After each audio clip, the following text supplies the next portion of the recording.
Okay, right, yeah, no. Seems to be working. Hey, folks. Just waiting for my camera to adjust, which it seems to be doing fairly well. So I'm adjusting my hair at that. But yes, good afternoon, evening. It is like 5:30. I'm later than usual, but well, I was trying to write a session write-up for my session on Saturday, and it took a full 40 minutes longer than it should have done. But well, shifting that down a little bit more. Doing the same thing we were doing yesterday. Looking at spells some more. I'm just going to shift this webcam along a bit. There we go. That's a lot better. It's actually in the middle of the screen now. But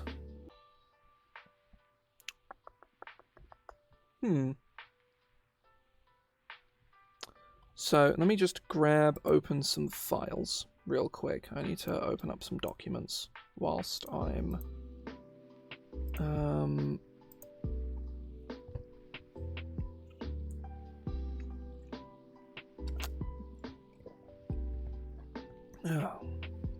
Homebrew's taking its sweet ass time, but well.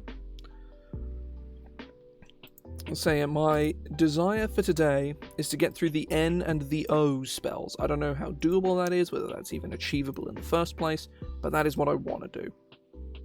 But we'll have to see whether it works out. Pog. Oh god, I forgot about the fucking I forgot I turned on text to speech. Thank you very much for the sub, Ruben, and welcome in. Thank you for the vibe time. Right, I just need to open like a whole boatload of files. 1, 2, 4, 5, 6, 7, 8, 9, 10.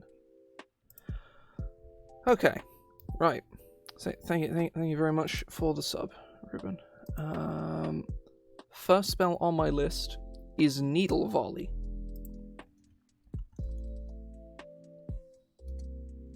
It is a first level ranger spell, which should probably not just be a ranger spell, it's a druid spell as well.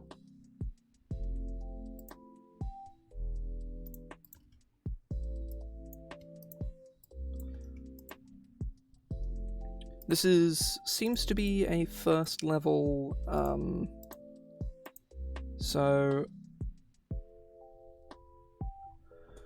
first level conjuration costs time 1 action, range 60 feet. Verbal somatic material requires a ranged weapon. Duration instantaneous. It's for rangers. I'm going to add druids on as well. You find only 4 target seeking needles that targets enemy seeking needles at targets you can see within range. You can fire the needles at one target or several. Make a ranged spell attack for each needle. On a hit, the target takes 1d4 piercing damage. The spell ignores half cover.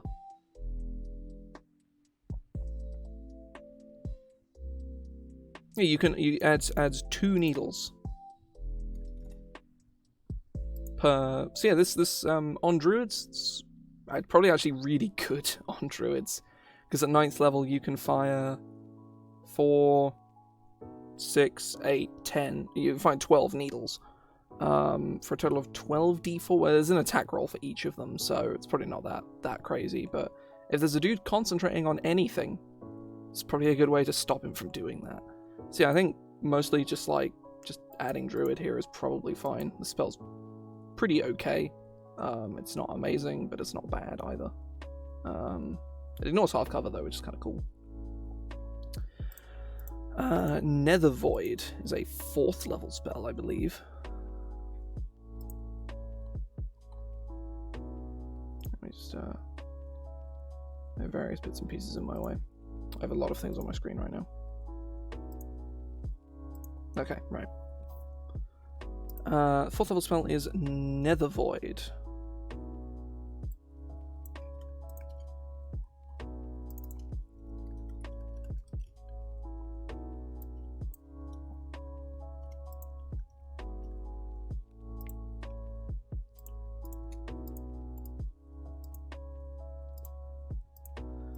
I know this one is weird. 4th level conjuration, 1 action, range 90 feet. Verbal somatic material, a tiny replica of a hand axe bathed in oil. for warlocks and wizards. You conjure the power of the shadow fill around you because you teleport to a microplane within the fill itself until the start of your next turn. When you cast the spell, you select an unoccupied space within range to arrive at when the spell ends. If the spell becomes occupied before you return, you instantly reappear. You instead reappear in the closest unoccupied space. When you reappear, a burst of dark energy flies out. Fires out from you. Oh, greetings, welcome in. Affecting all creatures in a 15-foot radius. Each creature caught in the area must make a Constitution saving throw.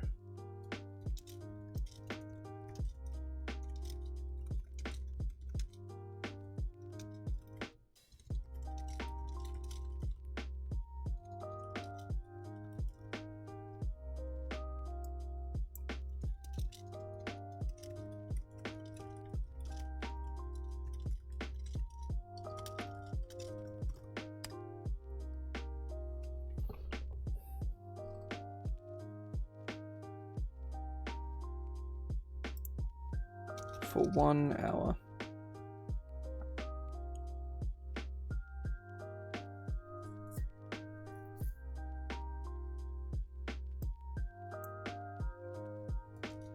Whenever a creature cursed in this way suffers damage, that creature reduces its hit point maximum by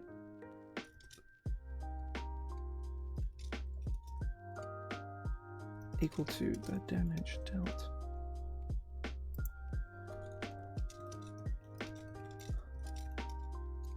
Would already do so.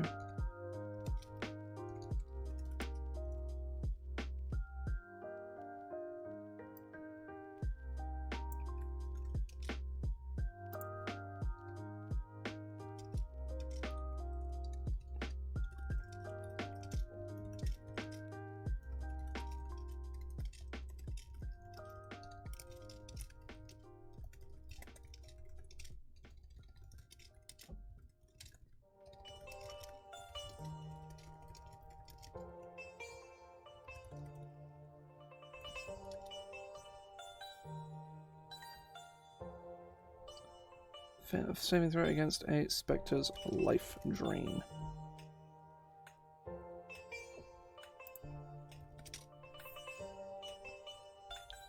Okay, yeah, I think I like this. That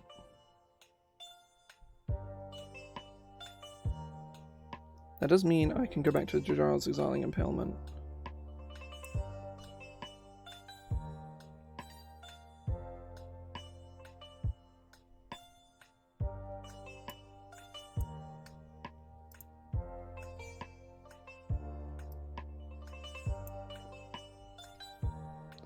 Because it is a... Let me just read Remove Curse.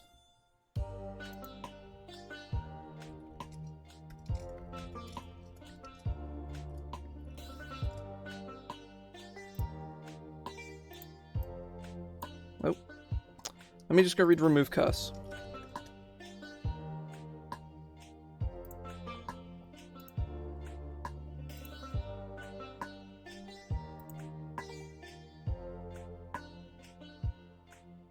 Yes, yeah, so I don't need to specify the remove curse ends it if it's specified that it is a curse. So that's fine. I think the spell was jank and weird, but it does work pretty well, I think.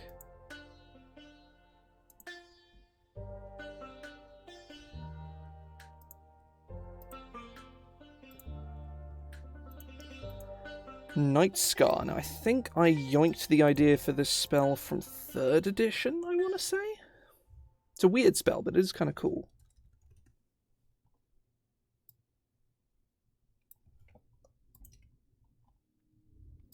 Let me just see if I actually need to change anything, because it might be totally fine.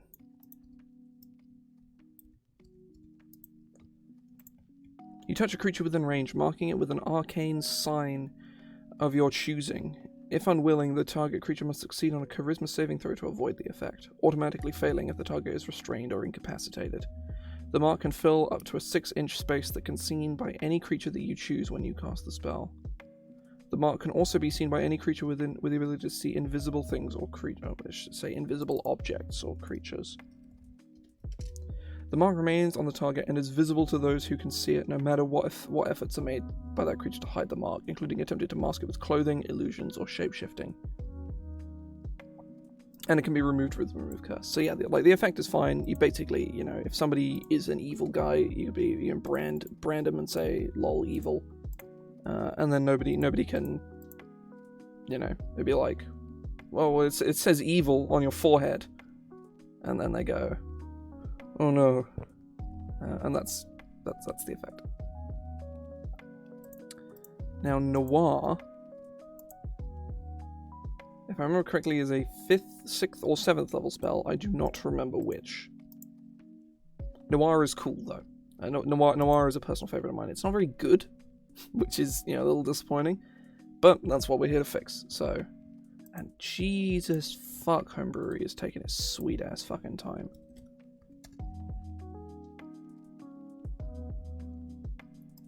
Boy howdy. Oh, it's a 7th level as well. I gotta wait. Well, I can read it off of this separate tab I have it open in. You guys will have to wait to get a visual on it. A 7th level illusion. 1 action, 30 feet, verbal summoning material, a ring of obsidian set with diamonds worth at least 500 gold pieces. Concentration up to an hour for sorcerers, warlocks, and wizards. Each creature you choose within range must succeed on a wisdom saving throw. On a failed save, it perceives all bright light as dim light, and all dim light as darkness for the duration. Any creature that starts its turn in an area it perceives as darkness takes 3d6 psychic damage. Yeah, Homebrewery is down by the look of things. Oh, no. No, it was down for 30 seconds, maybe.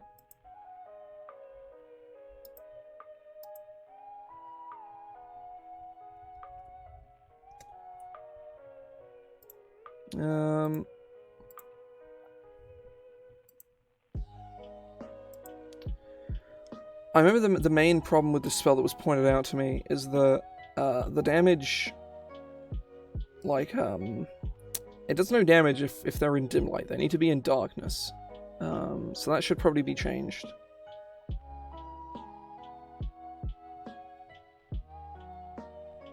I've gone way past it, fuck. I just kept scrolling and scrolling. I was like, where is it? Even though I was in S. Give me just a second.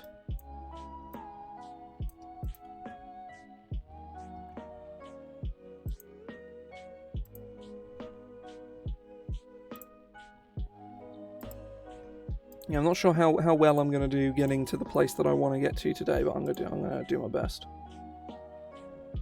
You choose within range. You blanket the senses of up to 6 creatures within range in darkness, bringing an oppressive shadow to their eyes and their minds. Each chosen target must make a wisdom saving throw. On a failed save, it perceives all bright light as dim light and all dim light as darkness for the duration. Any creature that's it perceives as darkness takes 3d6 psychic damage. I think the damage of the spell is kind of pitiful. I might do 2d8 or 1d8 if it's in an area it perceives as dim light. At the very least, they can't just stand in dim light and take nothing. That's sort of the primary thing here. And I suppose there is also the fact that it just blinds them. If they can't see unless they're a devil, upon which you kind of already know that, because devils are basically the only creatures in the game that can see through magical darkness for whatever reason. Like angels, well, no, True Sight can see through it as well, so,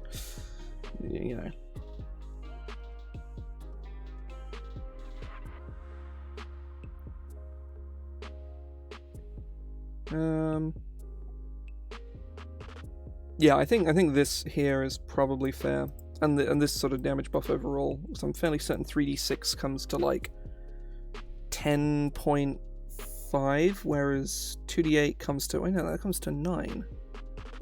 Oh no, it's the other way around. It'd be 44. 44. There we go. That's what I wanted to do. 2d4. 44 is better than 3d6, not 2d8 is better than 3d6. Ugh.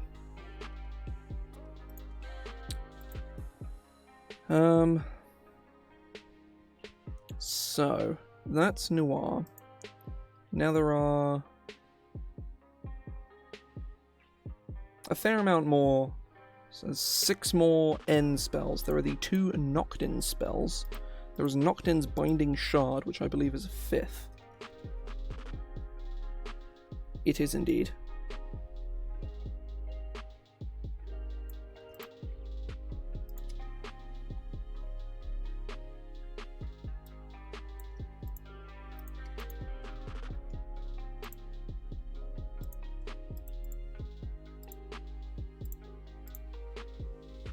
Crystal talisman worth at least 20 gold pieces, range 30 feet. You conjure forth a crystalline bolt, bolt of energy, and fire it forth at a creature you can see within range. Make a ranged spell attack against the target.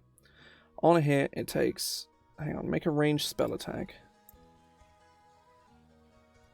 On a hit, the target takes 2d10 piercing damage becomes tethered to you by a ribbon of magical blue light. Whilst tethered, a creature takes 3d8 psychic damage at the start of each of its subsequent turns and spends an additional. And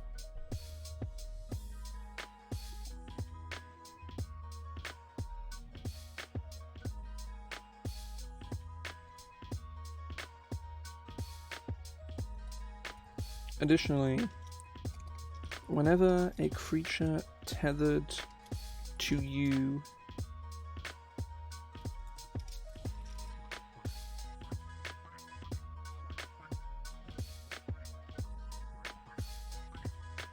moves away from you, it must expend 2 feet of movement for every 1 foot it moves away from you.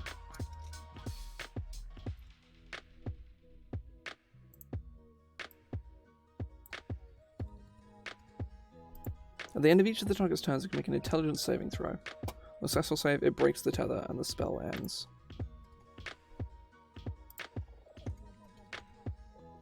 The spell also ends if the target ends its turn more than 60 feet away from you. Or you cast this spell again, because I'm going to just do one of these. I think this psychic damage thing is kind of weird. I think it's probably force damage, makes a lot more sense.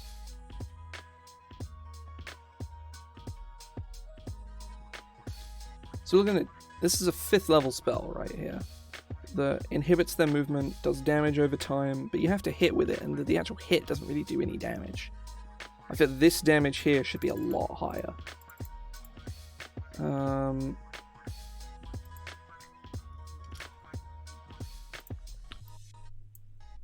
Let's take a look at spell damage.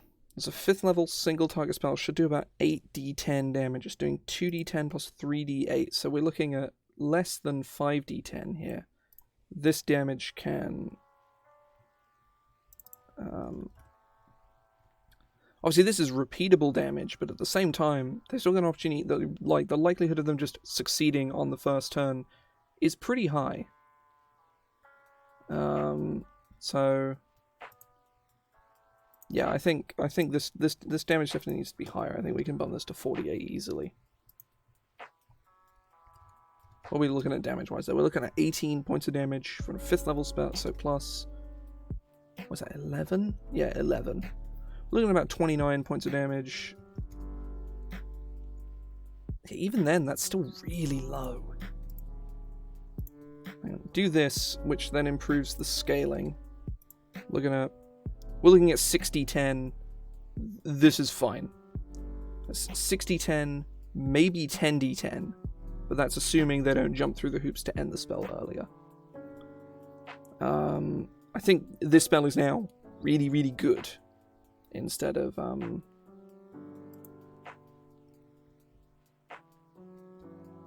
each of its turns, and you always know its exact location.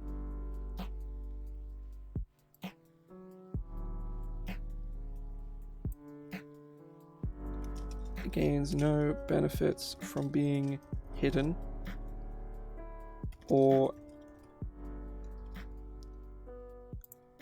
and it gains no benefit. Now I think we can probably do that. 3d10 right there.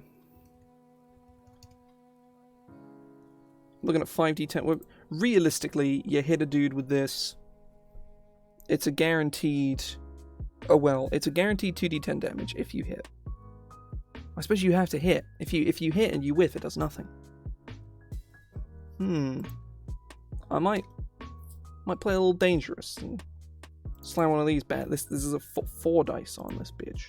I think could be interesting. Could be super busted, but I think I'm definitely gonna red text this number right here, because that could be pretty gnarly. But who knows? It could be super fair.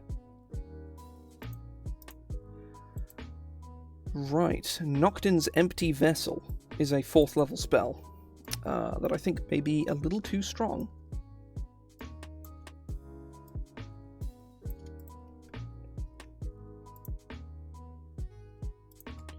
Think of it as baby demiplane. You conjure a door to a 10-foot tall, 5-foot wide, 5-foot deep demiplane capable of holding a variety of items. The demiplane is a cupboard with shelving units that is overall capable of housing a single medium or smaller creature stood within it, as well as 200 cubic feet of material.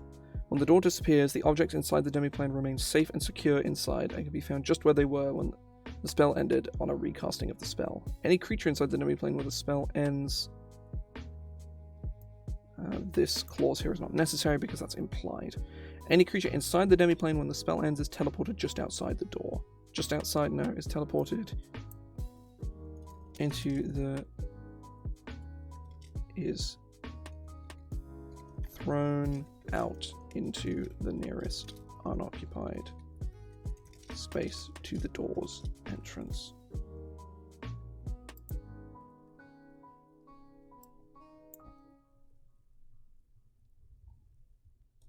Each time you cast this spell, you may use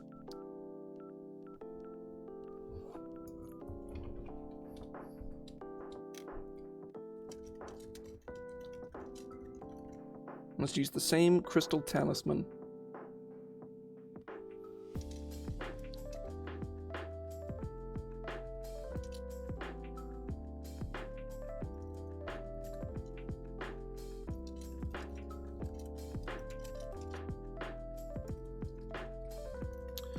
using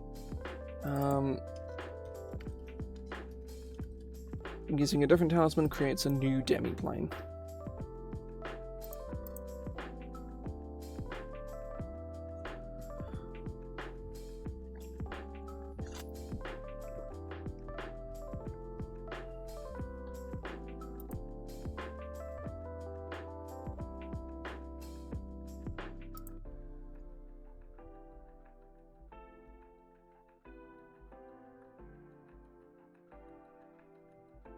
I think actually this probably makes this spell way too strong. I think you have your own... This just makes this better than Leomund's Secret Chest, which I think it already may well be, actually.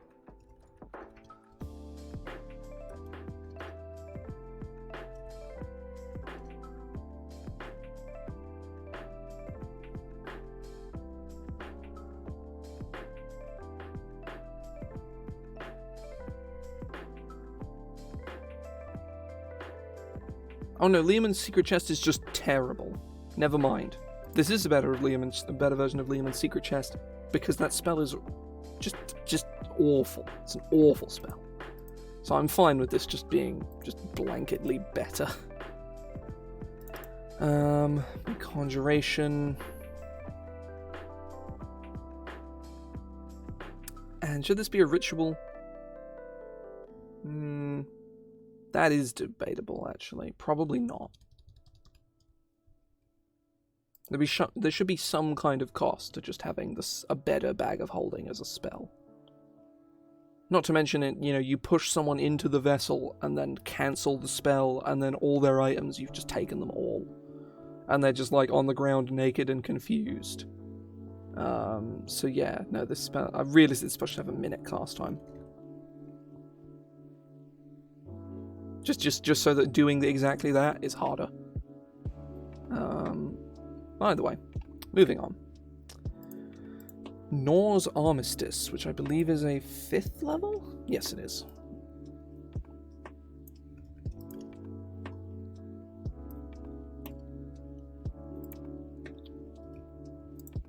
No, I just opened Excel instead of opening my Word tab.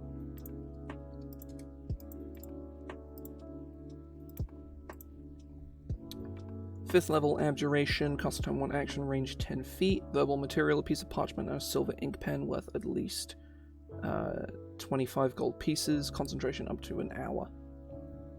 You place a water protection at a point you can see within range. The point emanates an aura of peace in a 30-foot radius sphere.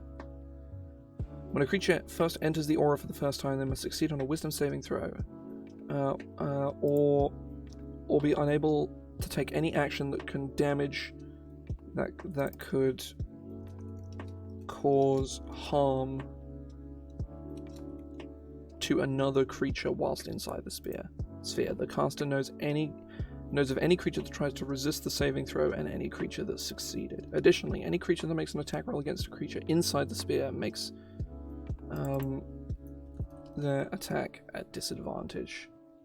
So you created a little bubble of you. It is an armistice. It's like, settle down. Everyone needs to calm the fuck down. It's also a pretty okay combat spell as well. You can just combat zone. It was just like, nope, stop fighting. Everyone stop fighting now. Cast on all the bad guys. It should probably be actually a creature that is immune to the charmed condition may choose to suffer none of the spell's effects.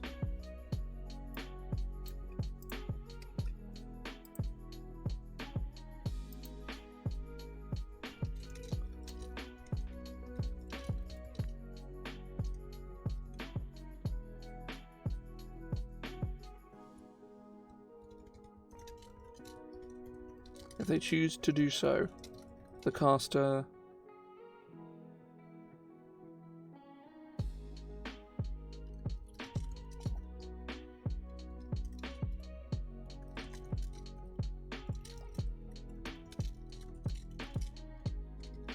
is informed they resisted and succeeded on their saving throws.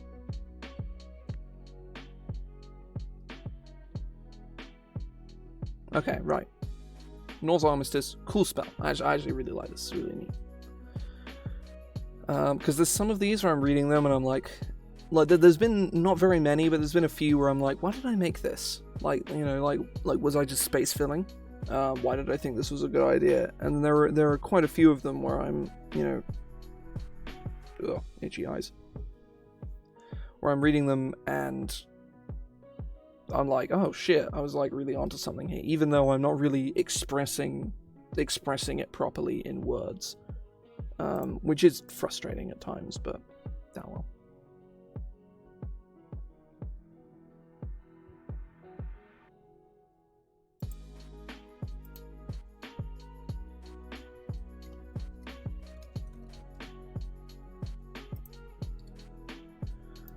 Okay. Next one is 2 more named spells. In fact, 3 more from 2 different dudes. They got Noctin, Nor, Knox, and Nystol. So the first one is Nox's Dark Sun, which is an 8th level spell, I believe.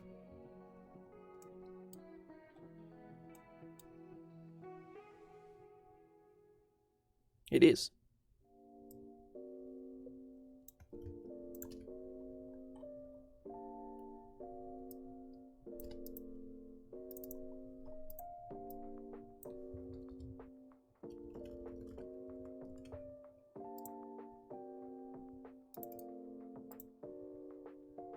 big long spell.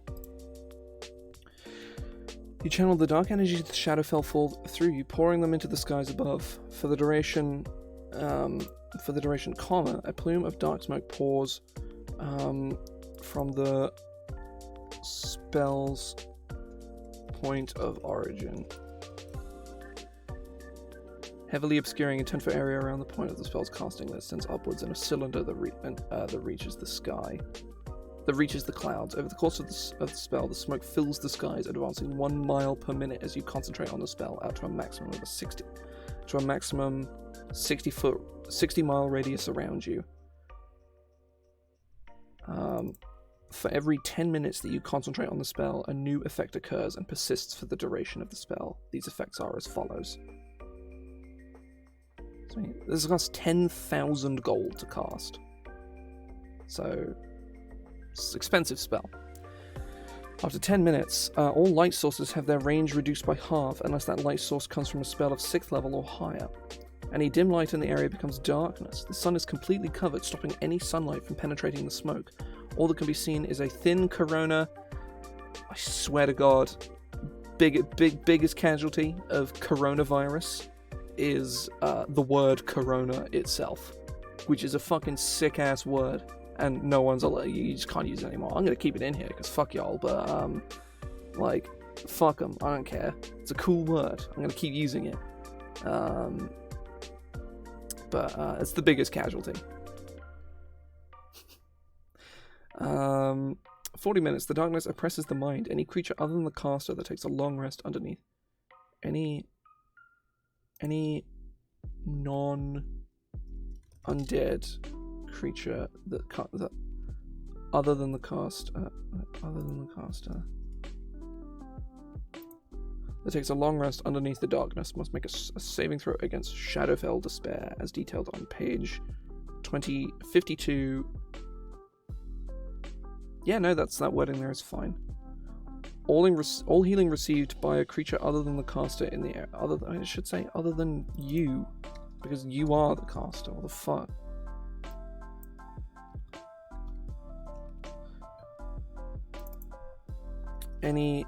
The plume of smoke in the crystal stops, and the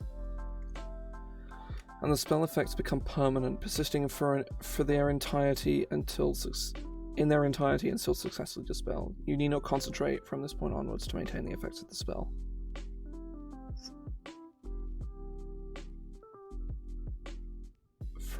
If for any reason the spell ends before the duration has expired, the effects persists for 1d4 plus 1 hours, after which with the effects disappearing as they appeared, but in reverse order during the final hour.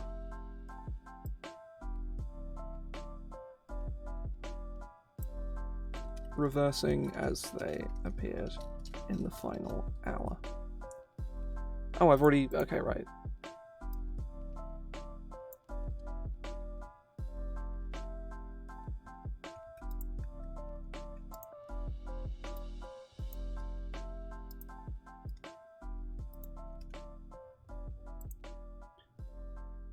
After the effects have been made permanent,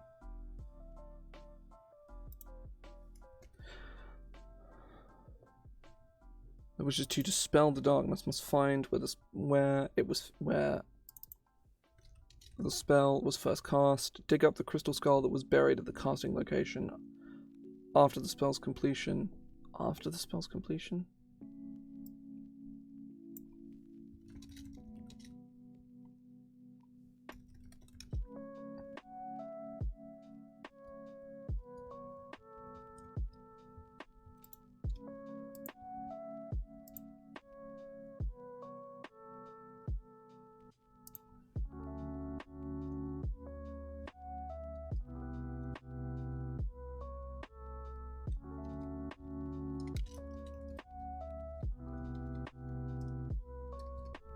And the spell's effects become permanent.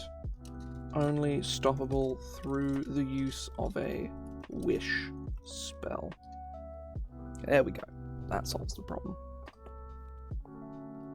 So Nox's Dark Sun is weird, but it is cool.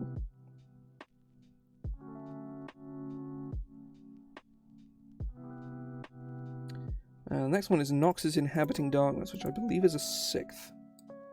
To my knowledge, it's a 6th anyway. It is.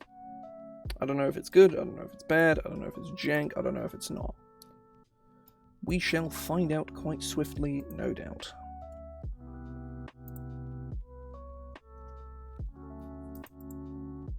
So I'm making pretty decent progress. Yeah, it's like 6 o'clock. I'll probably be taking a break pretty soon. But given the pace, yeah, I've almost finished the end spells. I'll be able to go through. Certainly, well, I'll definitely be able to go through P because there's only one of them. So yeah, that should be easy enough. There's at least one spell here, Orbicular Shield, which I've already looked at in my own time and have changed. So I won't need to look at that at all. Knox's Inhabiting Darkness, a 6th level transmutation spell with a cost time of 1 action, range of 30 feet, somatic material concentration up to a minute. You transform into a bolt of dark energy and fly forwards toward a creature within range. If the creature is not willing, it must succeed on a charisma saving throw or be possessed by you until the spell ends.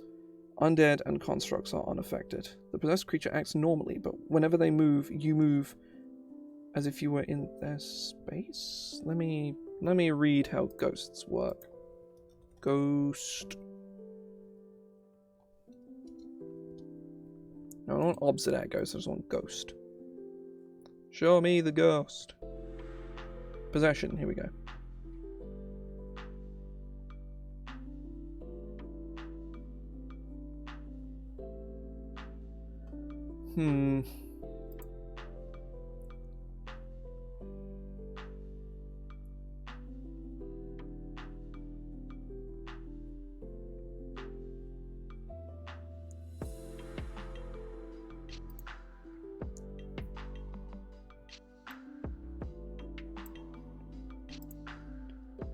Whilst you are possessing a creature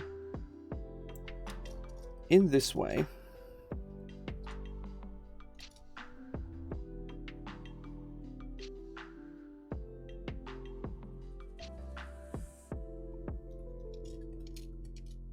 be targeted by any attack, spell, or other effect, except ones that dispel or other effect.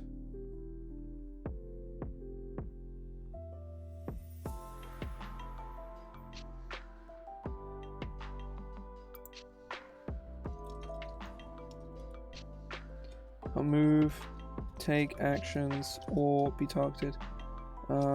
Additionally, you remain in the target's space.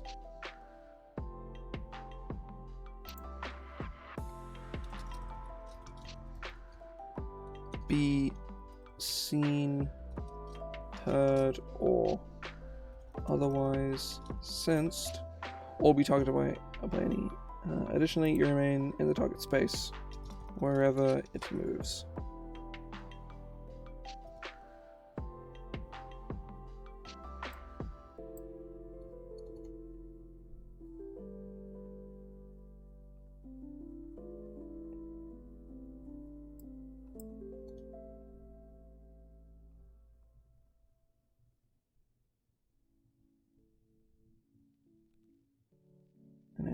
Violent explosion that fills a 20-foot radius around the creature.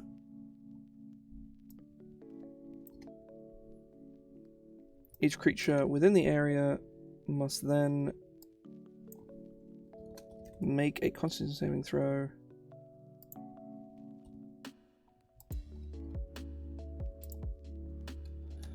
Necrotic damage on a failed save.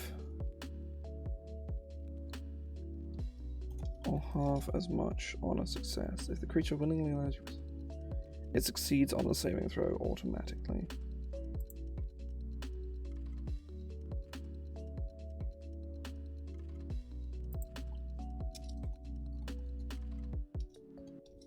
You then appear in an unoccupied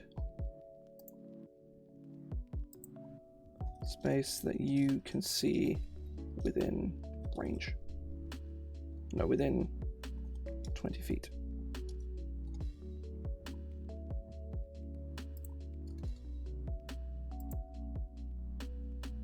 Okay, yeah. The spell is very strong, actually. The spell's really strong. It's especially good out of combat, given that, you know, you can inhabit your barbarian, and your barbarian can charge into the fight, and you can just, like, explode out of your barbarian. And suffers no damage.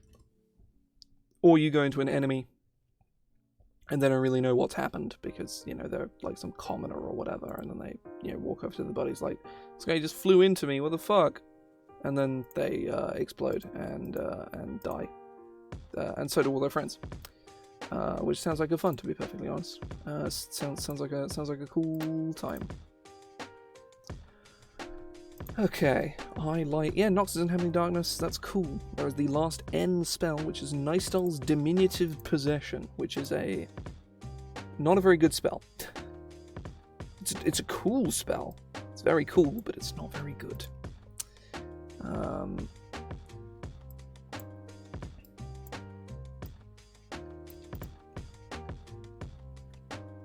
It's for wizards only.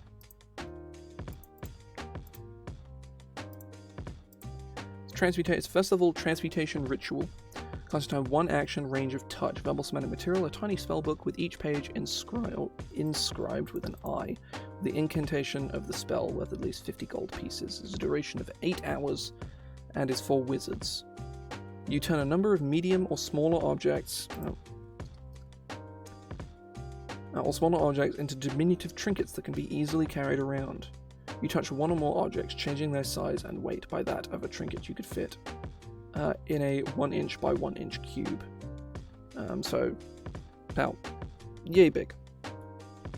The number of objects you can affect with each casting the spell, and the new weight of the trinket changes based on the size of the object being transformed. Consult the table below for detail on how many objects of each size you can affect with each casting the spell, and the percentage by which the object's weight is reduced. As an action on your turn, you can return one or more of the shrunken objects to its normal size by touching them.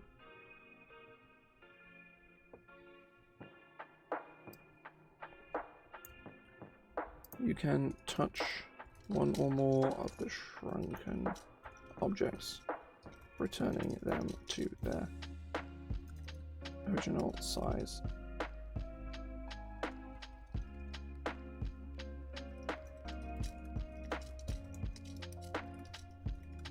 Ending the spell on those objects. So you can up to 4 tiny objects, so we're talking tiny, like, you know, something like this big, and it becomes, you know, minuscule. Or like a small object is, you know, like a chest would be a small object, and you shrink it down, and it's this big. Or like a medium object, it's like, oh yeah, like a person-sized statue. It, you know, becomes this, you know, you can carry around Michelangelo's David or whatever. I don't actually know how big that sculpture might be fucking huge. I don't know. Let's look it up. Angelo David height. There we go. Oh, never mind. It's 17 feet tall. I stand corrected. I thought David was, because fun enough, I've never fucking seen it. I thought David was like, you know, like 6 or 7 feet tall. You know, it's like a bit, you know, a bit more larger than life, but not fucking huge. But no, it's 17 feet tall. So yeah. Never mind.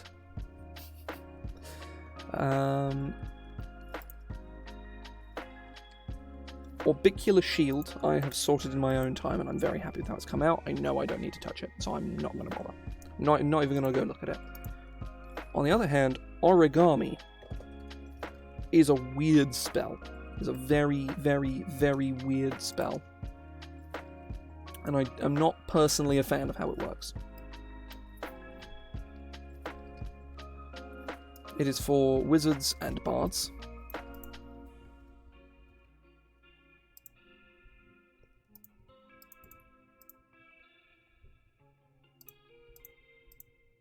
Second level transmutation, 1 action, touch, verbal material, a piece of paper which the spell consumes, concentration for an hour for bards and wizards.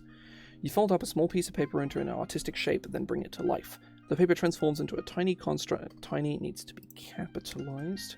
With 1 hit point, 5 feet of movement, and blind sight out to a range of 60 feet, but is blind beyond that range. The Origami creature gains additional functionality based on the form you chose for it when you chose for it to take when you cast the spell. You can change the Origami creature's form using your action whilst you are holding the creature. A boat.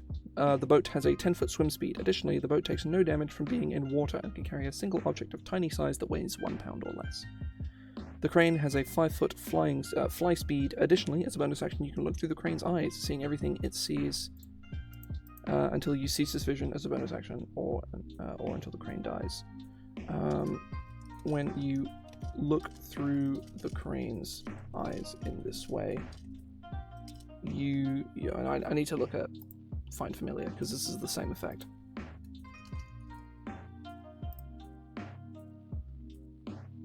I looked at Find Familiar just yesterday, but I didn't look at this particular part of it, so...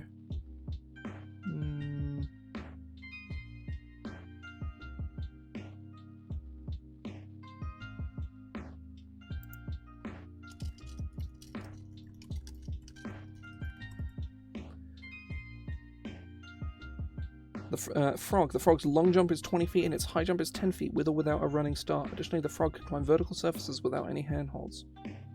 I'm not sure. Hang on. Let me go read Spider Climb or something.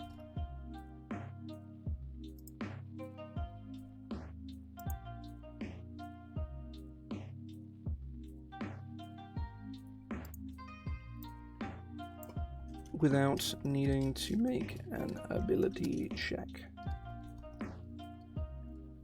The shuriken has a 20-foot fly speed. Additionally, the shuriken attack as if it were a magical dart, using your spellcasting ability modifier for its attack and damage rolls. The shuriken controls itself and inflicts...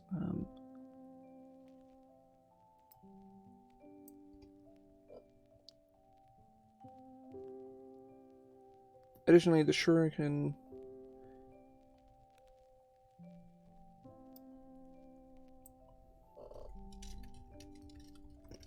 You can use a bonus action on your turn.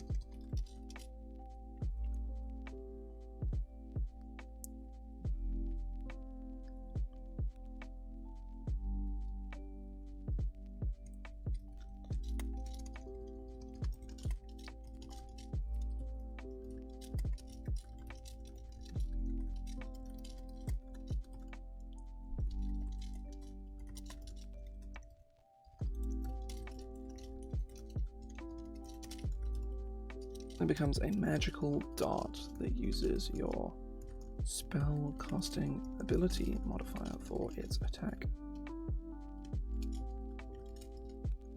and damage rolls. The snake has a bonus to dexterity stealth checks equal to your spell attack modifier. Additionally, once per day, the snake can make a bite attack against a creature in its space.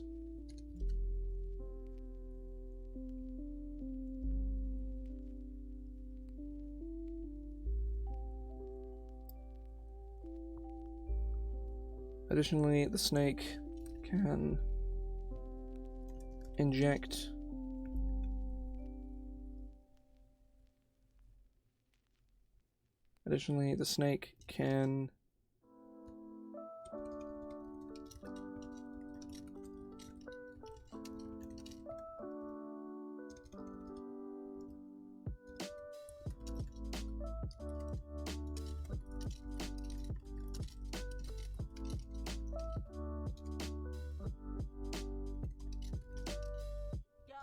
approximate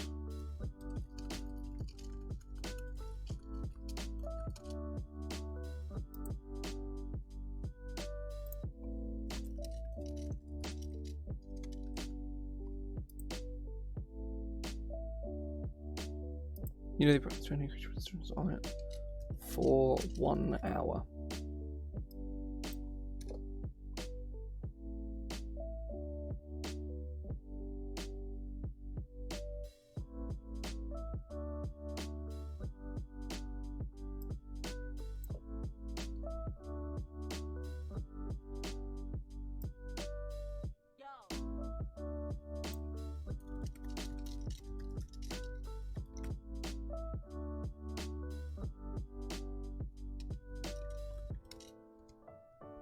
Oh, launch itself at a creature.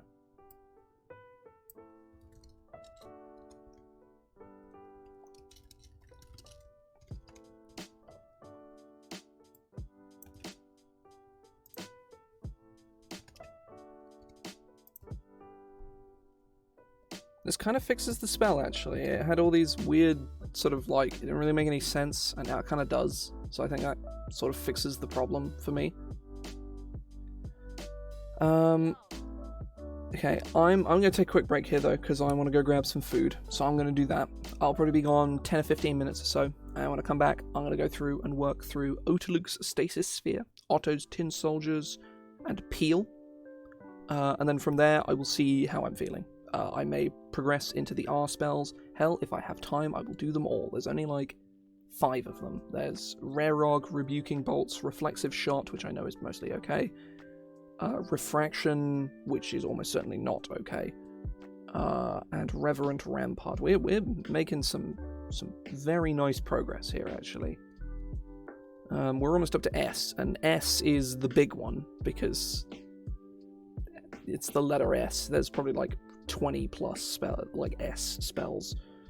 So that will probably be... I'm planning on doing some of this on Wednesday. Not sure exactly how that's going to go, or when I'm going to do it, or whatever, but I'm probably going to do some of this on Wednesday.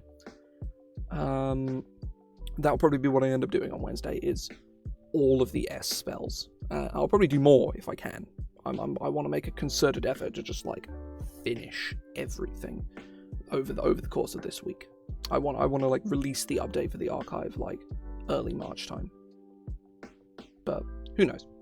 Either way, I'm going to take a quick break here. You guys do the same. I will be back 5 to 10, 15 minutes, probably 10 minutes. I'll see when I go back.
I return. It is me.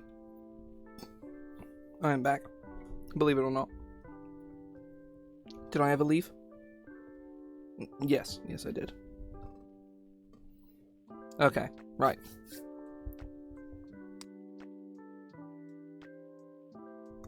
Food has been consumed. Work continues. Oh. Otto's Stasis Sphere. I've looked at this recently, but I'm going to look at it again because it was ridiculous before. It's a good chance it's still ridiculous now. And greetings, welcome in.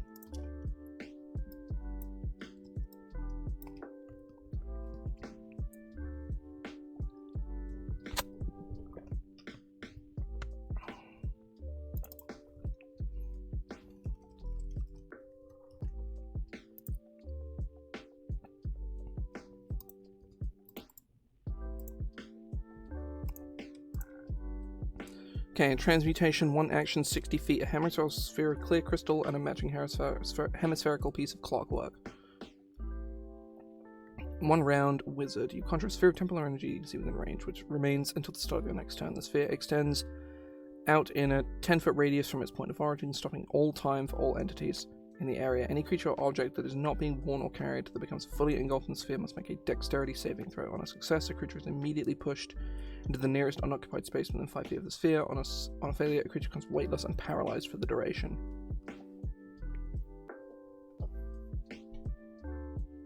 Any ranged or melee attack rolls dealt to creatures or objects inside the sphere are not resolved until the spell ends.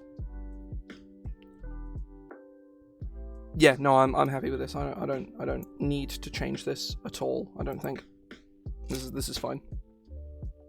No, actually, hang on, I will probably keep it in here because I've I have gone in and changed it in my own.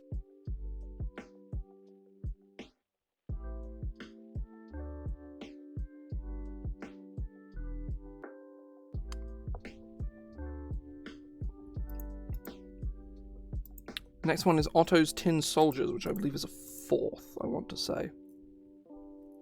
It is not. Is it a 3rd? It is.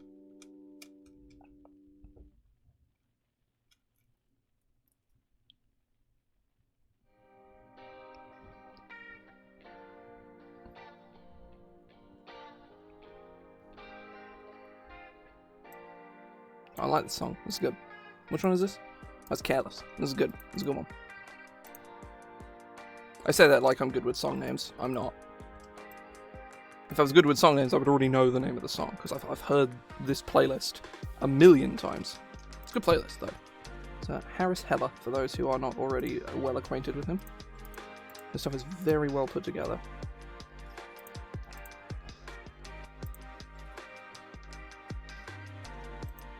Nope, wrong button.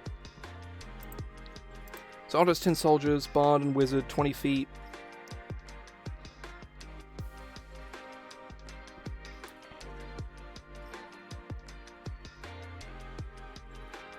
There's into Thunder and Lightning.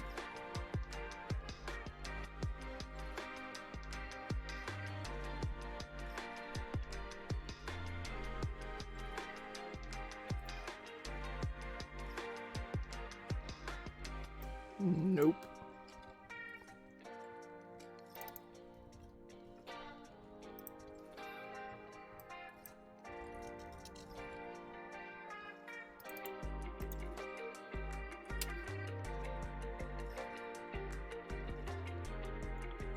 And then Resonating Blade.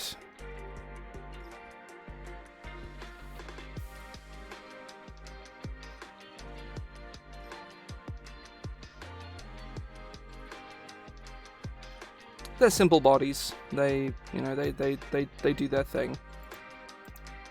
They're simple. I think the spell's not particularly interesting, not exciting at all, but sometimes it doesn't have to be, you know? It's simple. It works. Oh, God. No, I wonder why my hair looks so, like, thing, but I forgot. I tied it up because I was eating.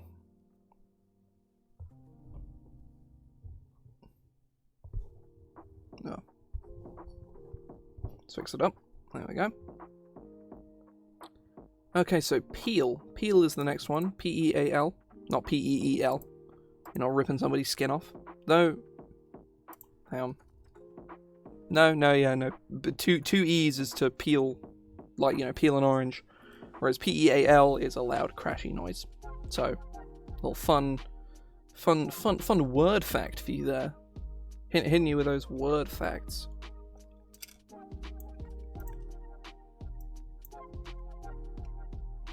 There's only so much genius I hold. One day it'll reach critical mass. Become too smart.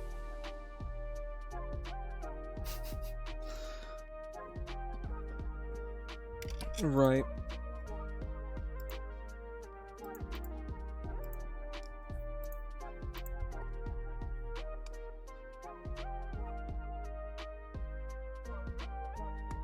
So, 4th level evocation, casting time 1 bonus action, range 30 feet, verbal somatic material, a small brass bell, instantaneous. You place a mark on a creature you can see within range.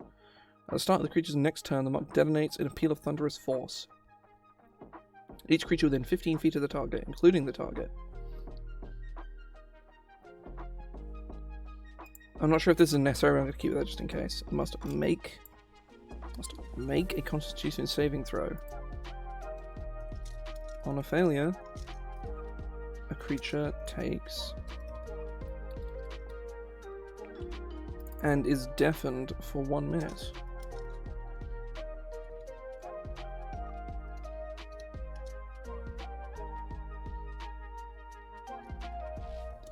On a success, a creature suffers half damage and is not deafened.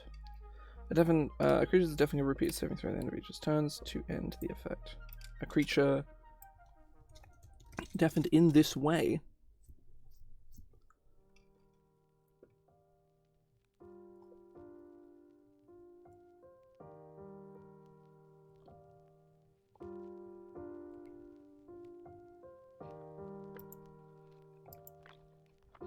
I think the spell is okay. It's not great, but it's not awful.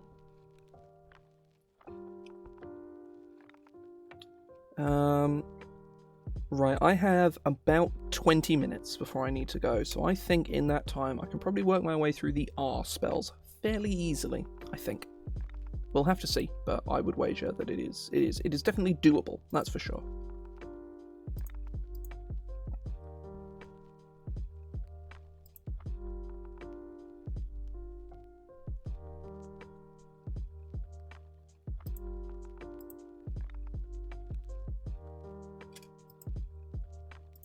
Okay, the first R spell is Rarog, which I believe is a 6th level spell.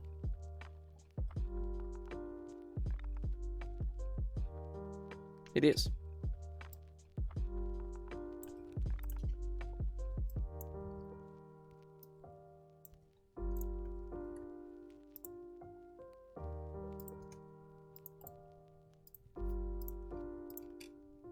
One action, 60 feet, somatic material, a red feather, druid, sorcerer, warlock, wizard, conk for a minute. You shape the latent heat in the area around you into a burning bolt of fire shaped like a flaming bird. As part of your action to cast a spell, or as an action on subsequent turns for the duration, the bird flies out and strikes a creature you can see within range, before returning to your side. Make a melee spell attack on the bird's behalf. On a hit, I don't know, it should just be for the bird. On a hit, the target creature takes 3d10 fire damage and must make a Constitution saving throw. On a failure, the target is set aflame, taking an additional 3d10 fire damage at the start of its next turn.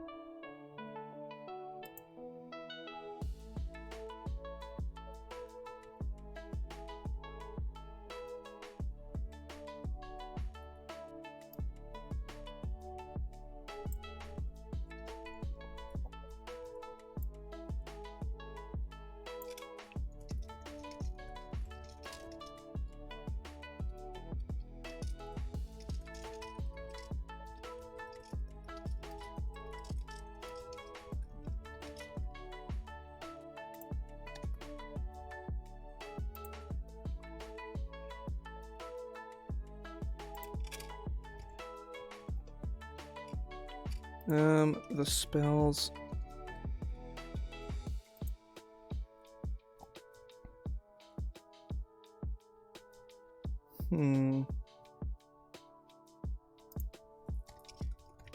It is the 6th level spell that can slap for like 3d10 damage, which is not a lot, but and it's an action to redo.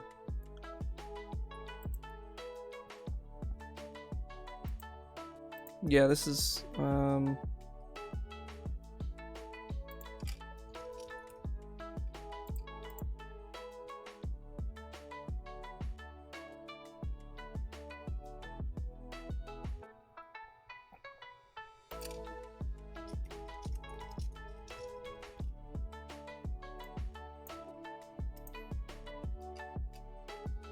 there.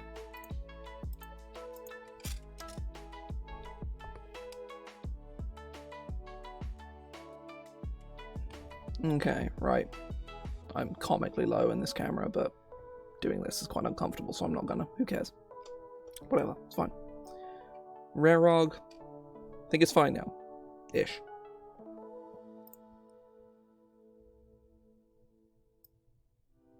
Just red text this. Red text this.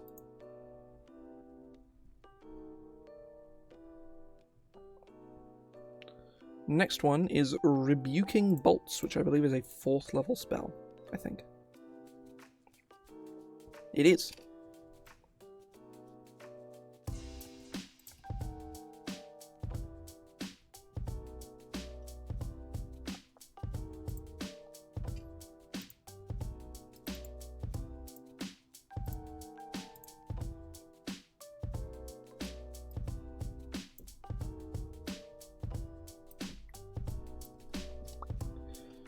As a bonus action, on Paladins, it's pretty gnarly.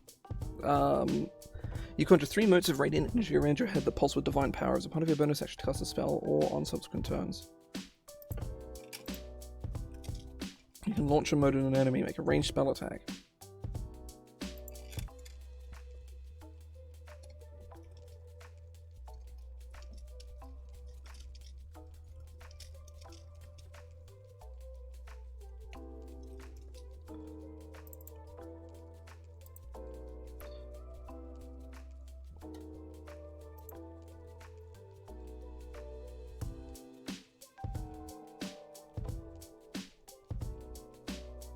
Oh my god, this fucking scales. This fucking... So, most spells will scale by 1 dice. This spell scales by 3 dice. It scales by 1d4, 1d6, and 1d8. Then again, still doesn't scale as good as... No, it probably does scale better than Scorching Ray, but Scorching Ray is a 2nd, so... Oh, this is concentration, though, actually, so I think this is probably pretty fair. This is an insanely good paladin spell, though. Like, on cleric, it's so-so. Like it's pretty decent. I suppose, actually, you can upcast this to, like, 8th level. What would that even... Let me any dice this real quick. These numbers could be nuts.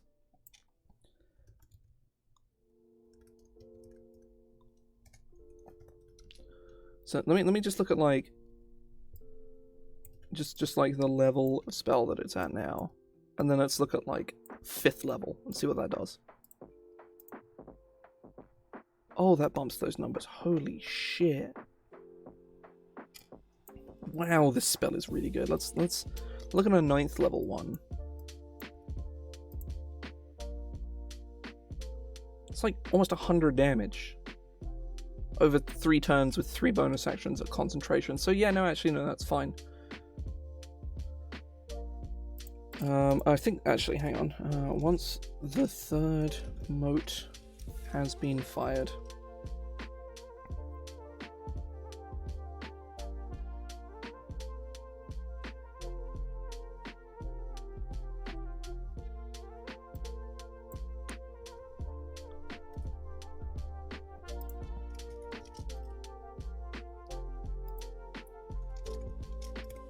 Once the 3rd mote has been fired, the spell ends. There we go. The spell is very strong. It's very good. But it's really cool as well. So there is all, you know, it's really fucking sick. So, you know, we'll see. Reflexive Shot is the next one. Is a 2nd level ranger spell. Now I remember this spell, and I remember how ridiculous it is with rogues, because it is insane.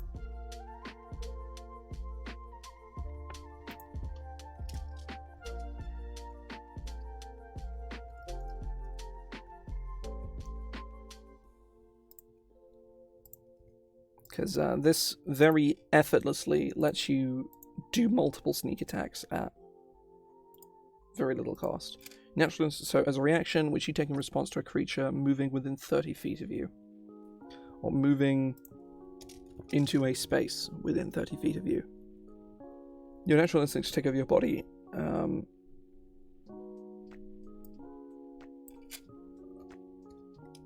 Bringing out uncanny reflexes. When a creature moves within 30 feet of you, you can use your action to cast the spell and make a ranged weapon attack against a creature.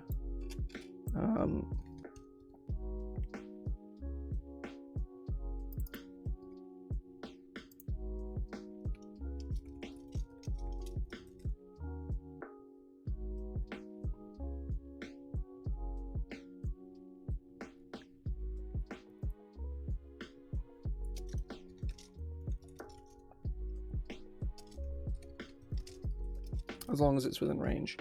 On a hit, you deal an additional 2d10 force damage.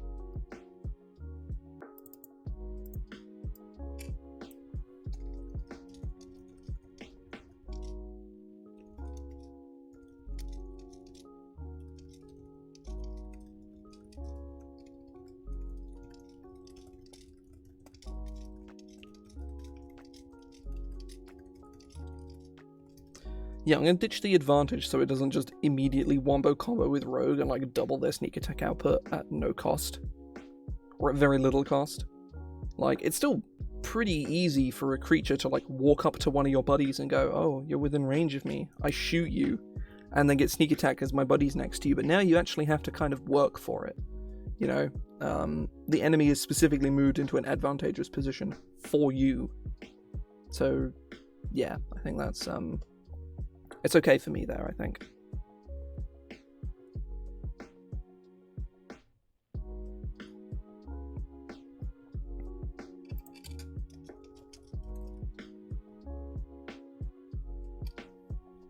So Reflexive Shot, balanced now. Refraction. I don't know what level this spell is, which is an issue. I remember the day I made this spell. I just finished my first year of my first year of my diploma. I literally had the idea for the spell and wrote the idea. I think no, I may have still been in the building. I think I just submitted my my paper, or it wasn't really a paper. It was my project, and it was like the very end of the year, and we could have gone home whenever we wanted. And I think I stayed back for like 10-15 minutes to write this spell. Oh, I found it. It's a 6th level spell.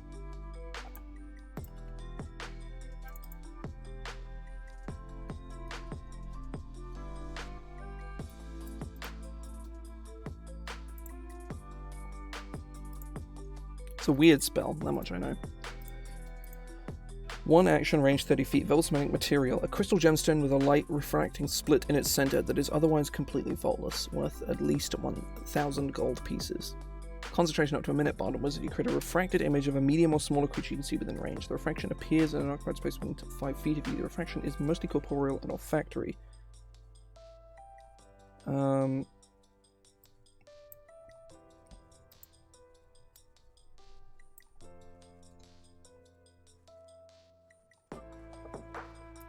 A refracted crystalline image.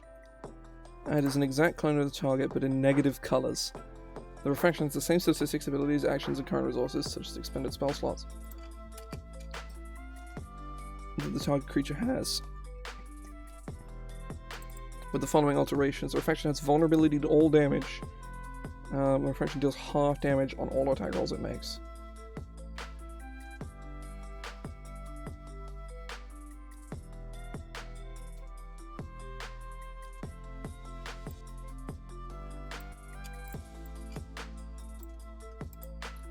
It speaks only to cast spells.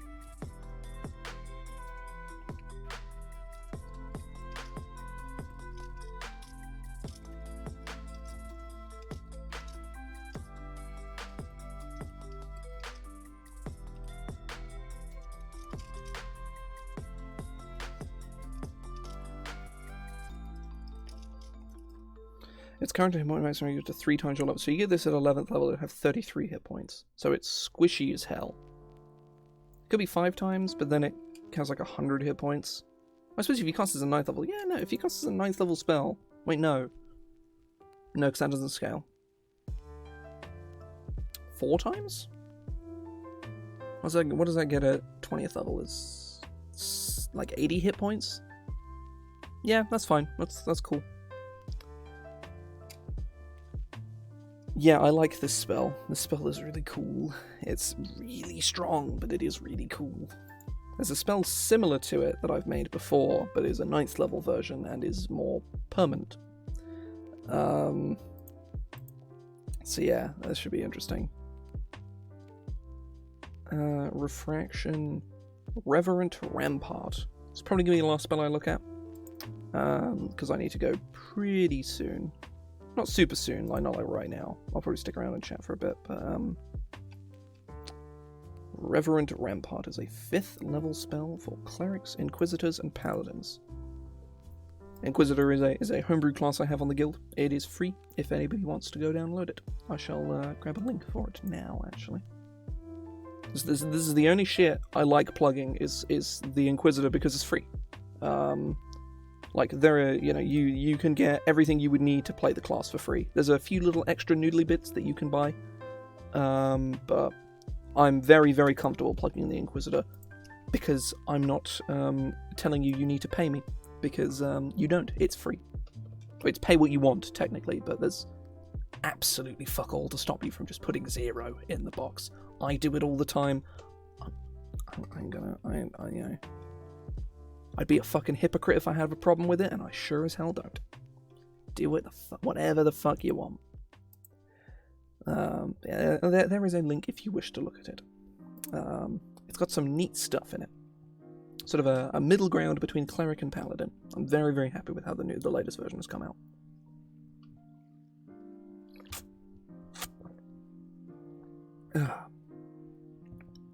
Updated it quite recently, actually. Probably 2-3 weeks ago. Version 3.2, I want to say.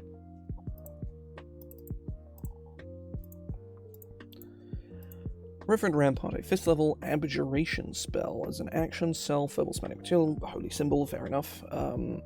You release a burst of energy from your being,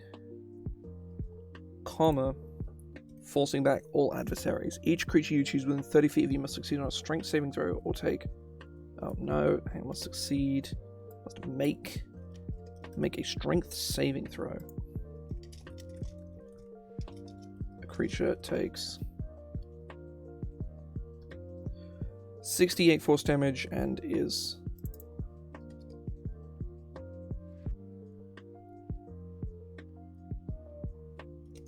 pushed back until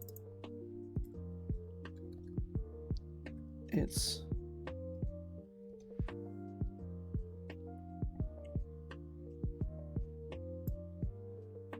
pushed into the nearest unoccupied space, exactly 30 feet away from you, and is knocked prone.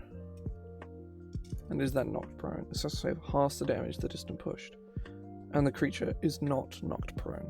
Till the end of your next turn, a 30-foot sphere at a point where you cast a spell is difficult terrain. Where you cast a spell is difficult terrain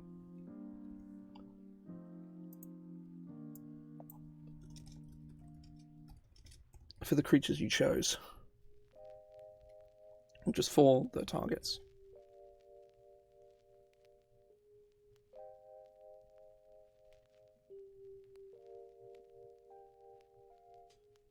The damage does not scale, the distance does. So it doesn't really scale very well, which I think is fine. You don't cast this for the damage. You cast it to say, everyone, go away. My allies are dying, I don't want you near them. I want my buddy to be able to move away and not get fucking murdered. I like the spell a lot. I don't know if it's a 5th level spell. Like, I think realistically this could be a really cool, like 4th level spell. Or 3rd level spell, maybe. And just, you know, you pull the damage down. But I think ultimately I'm not going to monkey with that too much. I think this is a good spot. But yeah, let's see how many I've done today, because I've had a fairly uninterrupted, like, just stream of conscious thought for the past, like, 2 hours, or well, an hour and a half. Let's see how many I did. It wasn't as many as last time, just at a glance, but it was a lot. 1, 2, 3, 4, 5, 6, 7, 8, 9, 10, 11, 12, 13, 14, 15, 16, 17, 18, 19, 20 spells. In an hour and a half, it's pretty good. I'm just going to add up how many I've done so far. 45 plus 16 plus 12 plus 22 plus 18. We're at 113. Which we are 70% of the way done. Which means this is more than achievable to be finished this week. Looking at the spells we have left over, I'm looking at stuff like Sand Prison, which I think I've already changed. Sapling of Protection, Sapphire Hail, which I have changed multiple times. That spell was nuts. It was like a level 2 spell that was better than Fireball. It was ridiculous. Searing Spear, Septic Shock, Shardfall, Shining Force, Shocking Sphere, Shooting Stars, Sigil of Agony. A lot of these I have actually already changed. Like Sigil of Agony, I think oh no, that was Dread Runes I changed. I remember doing that, yeah. Sigil of Agony is something different. Sign, Smoke Trick, Snowlock, Supernatural Snowman, that's one that I do actually need to change a lot and make it not completely fucking useless. Sonic Wave, Spark Booster, Spell Shark, Spiritual Duality. That's the big one I need to change out, is Spiritual Duality. That spell's fucking stupid. Splinter Blades, Stalagmite, Starfire, Starlight, Starry Revelations, Stellular Strike, Stone Bolt, Stone Shatter, Stone Step. There's a lot. Siphon Life, Siphoning Grasp. Those two need to change a lot. Tail, Tasha's Poisonous Sludge, Temporal Relapse, Thoughtseize. There's Thoughtseize in here. Thoughtseize actually needs a lot of changing. Thoughtseize kind of blows. Thrumming Thunder, Time Phase, Seric's Poetic Retort, Seric's Seething Objection, Twisting Vortex, Undulating Oddity, Uplift, Depress, Ventriloquism, Verisimilitude, Vessel, Vitriolic Spray, Voltaic Shackle, Watery Tendril, Wildergrow, Wink, which is probably one of the best spells currently. I've like the most powerful spells I've ever homebrewed, and not necessarily in a good way. It's very broken. Wrath of Bezair, which is going to need a full like Hands of Manos and Iron Angel. Just Zerthimon's Focus and Zerthimon's Sixth Sense. So those are what's left on the list. Those will, all going well, I'll be doing a good number of them.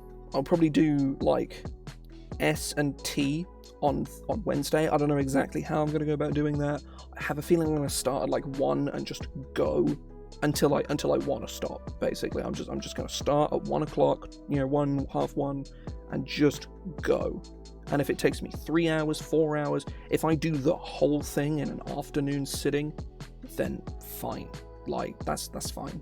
That is what I will do.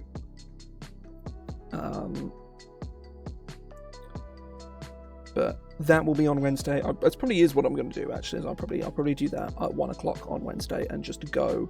Like, if I get to the end of T and I don't feel like doing any more, I will save the rest for Sunday. But honestly, if I get to the end of T, there's like less than 20 left, I may as well do the whole fucking lot. So I might just try and do that. So I've got something I can start on Sunday that I'm quite looking forward to. So another big project, but a lot more engaging than this, which is just me kind of prattling on about spell design for 2 to 3 hours at a time. But either way, hope folks have enjoyed themselves. I'm not going to bother rating anybody. Like I don't usually. I'm sort of in a spell at the moment where like nobody's ever streaming. When I'm like, oh, Finnerbin is live at the moment, so yeah, why not? Why? I'll say Finn and Fate Reaver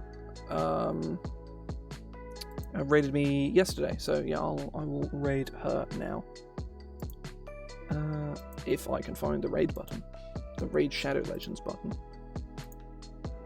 Oh, she's just about to start, so yeah, that works quite well. Anyone who's here, please do join the raid. I will get ready to raid in a second. For folks who have stuck around, thank you very much.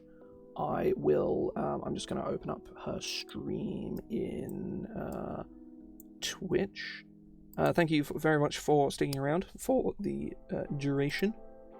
And I'll be back on Wednesday, most likely, to have a train of thought, to do some more of to probably finish this, is my desire, at least. But yeah, thank you very much. I'll start the raid now. See ya.